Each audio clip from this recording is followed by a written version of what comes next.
Greetings to all of humanity. It's really a joy, it's a pleasure, it's my honor as usual to be greeting you and bringing this message of emancipation to you, whereby I'm pointing you to look no other place but to look inwardly to discover that your real identity is your divinity. That's the reason why I want to speak to you today concerning how Abdullah taught Neville Goddard the importance of having definiteness of purpose and how we are to apply this kind of teaching in our life by having definiteness of purpose, knowing exactly what we want. Now, if you was to do a survey and ask people all around how rich they would like to be, many people would tell you they would like to be very rich. Many would tell you they would like to have lots of money. Many would tell you they would like to have millions. Many would tell you many different things. But they would never be specific about what they want. They have no definiteness of purpose, which means they do not know exactly what they want. And so Neville learned from Abdullah how important it is to be definite. So when Abdullah told Neville Goddard that he was going to travel to Barbados first class, he was teaching him definiteness of purpose. And so Neville find it very hard to believe that he was going to travel first class because he had no work, he had no money, and also he didn't quite understand that imagination creates reality. He didn't quite understand the truth that God and man are one. Even though he was studying with Abdullah for over 5 years, he didn't really understand these things because he would have not had an experience of his own. So, in essence, we can know things by theory, but if we never had the experience, it would not be as convincing as it should. So, Neville, who had the desire to travel to Barbados, and Abdullah told him that he was going to travel first class, even though he was doubting, he trusts Abdullah's word in terms of putting his imagination to work and being definite towards what Abdullah was telling him to do. And so when the money came and he went to the shipping company to arrange his ticket to travel, he was told that he was going to travel third class. And this is really the part of definiteness I really want to get to.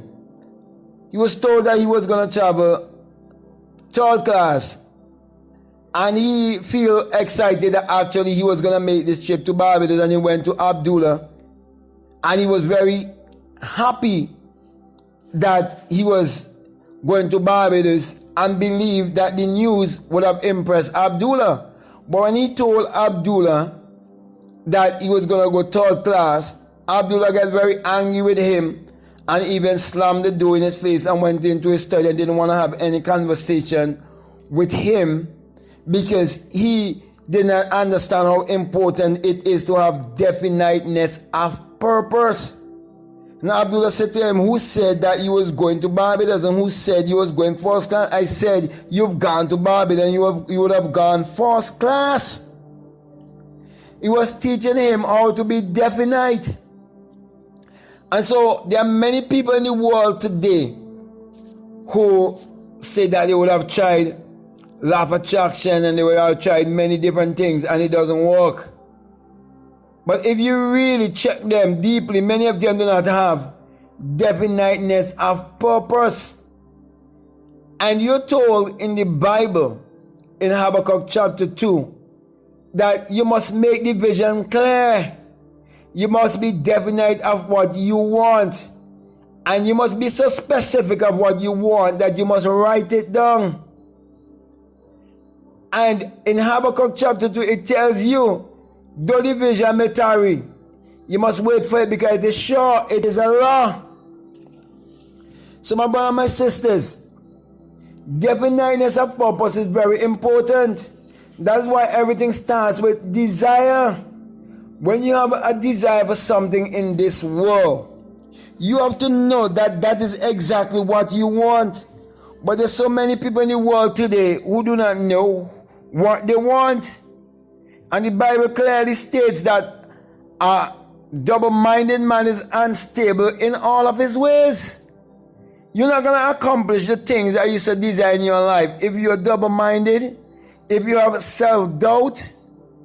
So my brothers and my sisters, I just want to use this topic of definiteness of purpose to encourage you not to give up with your goals and your dreams. You know exactly what you want.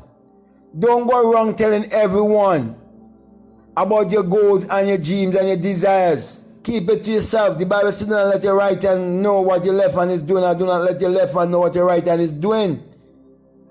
Keep it a secret. But always affirm it and be definite about it, knowing that it must come to pass.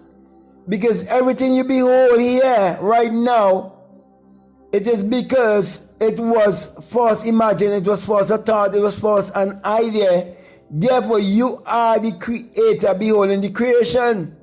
You are the perceiver beholding the perception. So when you have that kind of understanding, you realize you have to be definite about what you want. I remember I had an experience with someone and I was asking them, how rich do you want to be? And they keep talking a bunch of rubbish.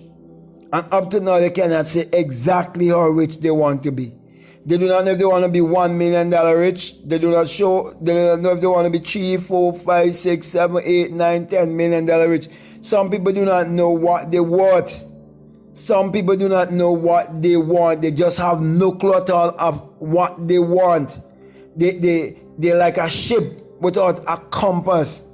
My brother and my sister, you have to sit down and you have to write out your plan. Becoming close to the closing of a year. And I will encourage you that you must write down your goals and your dreams. So 2021, everything that you so desire. Make a specific plan of all the things that you so desire and how you would go about to achieve these things.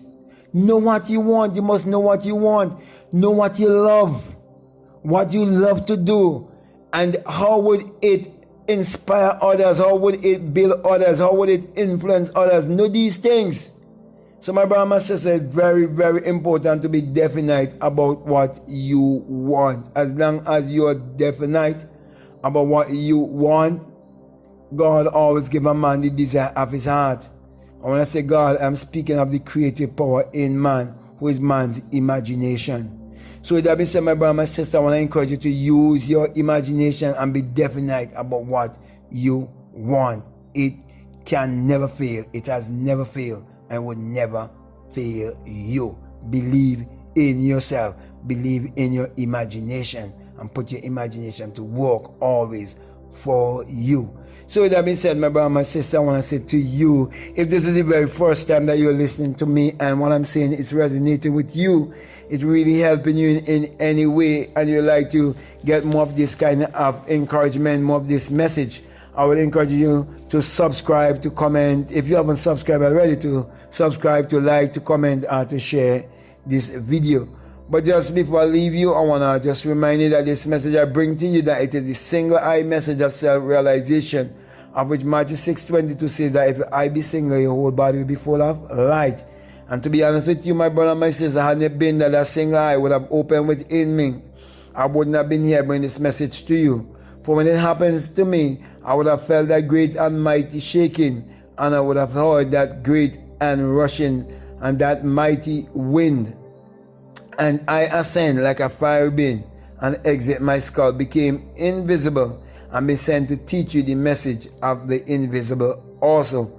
That's the reason why I always put my hand right above my crown chakra and give you the symbol of the single eye, saying to you that when you have the experience, that you come to realize that it is the rising of the S-U-N in a S-O-N, and that it is the dawning of a new day in your life. For the sun, as in the S-U-N, parallels the human imagination, the human imagination parallels the sun. For without the sun, there is no life and there is no light. And without the human imagination, there isn't anything made that was made. And you're told in Psalms 84:11 that the Lord thy God is a sun and a shield, and no good thing will he withhold from you. And common sense will teach you that the sun, as in the S-U-N, has never withhold any good thing from humanity. For the sun is what powers all of humanity and give all of humanity its energy. Then in Malachi chapter 4 verse 2, you're told that the sun, as in the S-U-N, of righteousness shall arise in you with healing in his wings. And truly, when the sun has risen in me, I'm bringing healing to all of humanity, encouraging each and every one to use your mind power, which is your God power, your sun power, your solar power, your creative power, which is actually the sexual power.